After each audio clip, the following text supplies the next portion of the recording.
बारिश का मौसम हो और अगर आप सूरत के पास ही रहते हो तो क्या आप नहीं जाना चाहेंगे सापुतारा। तो हम भी यही सोच के छुट्टी वाले दिन संडे को सुबह सुबह निकल चले सापुतारा की ओर। संडे को एक बेनिफिट होता है, चिखली में जितने भी नॉनवेज के रेस्टोरेंट हैं ये संडे को बहुत ही जल्दी खुल जाते हैं।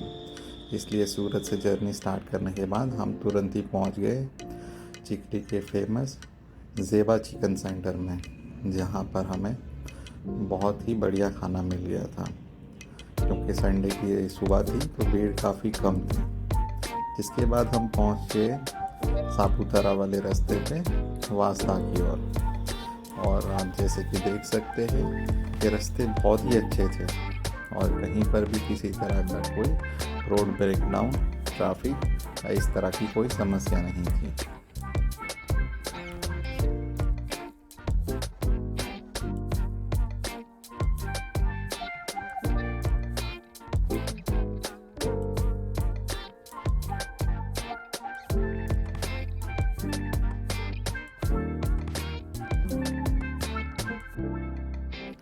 बारिश के मौसम में सापुतारा रोड के ऊपर सबसे ज़्यादा जो टूरिस्ट विजिटेड स्पॉट है वो शायद है गीरा फॉल।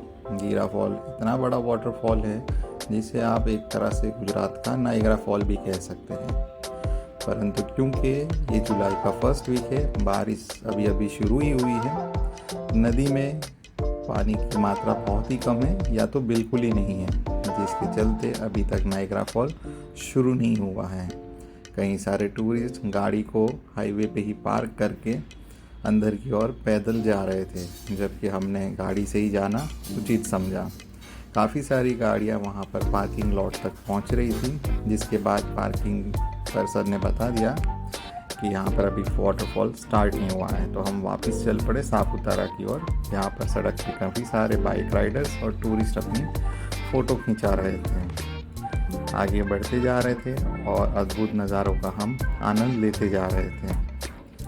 पर बारिश होने की वजह से हम ज़्यादातर गाड़ी से बाहर निकलना प्रीफर नहीं कर रहे थे।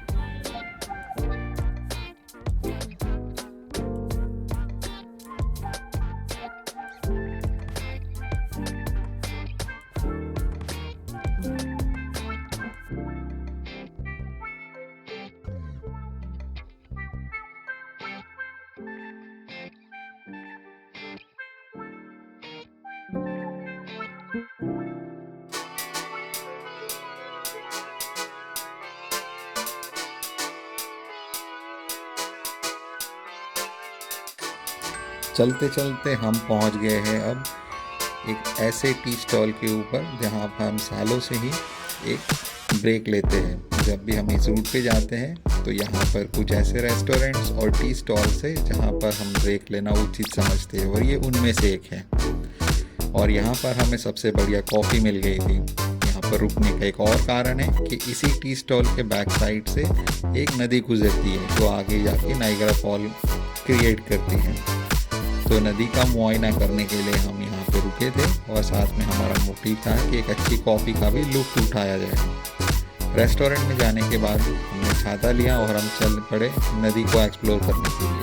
तो अगर आप स्क्रीन पे देख पा रहे होंगे कि नदी अभी बिल्कुल ही सूखी है। अभी जितनी भी बारिश हुई है ये पूरी तरह से पानी है वो ज़मीन सोख रहा है और अभी भी पानी की मात्रा इतनी नहीं बढ़ी है कि नदी को ये भर दे। फिर भी ये नज़ारा काफ़ी अच्छा था, खुली खुली और शुद्ध हवा और एक बहुत बढ़िया सी कॉफ़ी।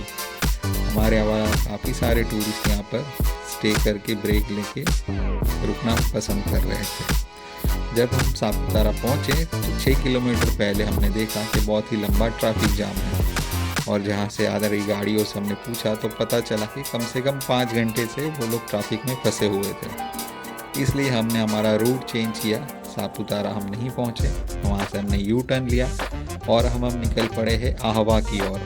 आहवा और महल के जंगलों में घूमते हुए हमने फिर हमारा जर्नी की जो डायरेक्शन थी वो व्यारा की तरफ बढ़ाया था।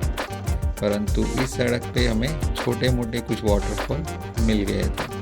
जब आहवा के पास एक गांव में बहुत ही सुंदर दृश्य हमें प्राप्त हुआ तो हम उसके लुत्फ़ उठाने के लिए वहाँ पर रुक गए वहाँ पर बनते बिखरते बादलों को देखते हुए हमने एक छोटा सा पिकनिक स्पॉट आइडेंटिफाई किया।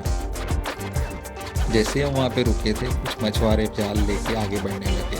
उनका पीछा करते हुए हम भी पानी के उस स्रोत तक पहुँच गए जहाँ पर वो फिशिंग कर रहे थे। इस ट्रेल के ऊपर काफ़ी फिसलन वाली जगह है, पेड़ गिरे हुए हैं और पेड़ के ऊपर काफ़ी तरह के अन्य जीव भी लगे हुए, जैसे कि कीड़े, बहुत सारे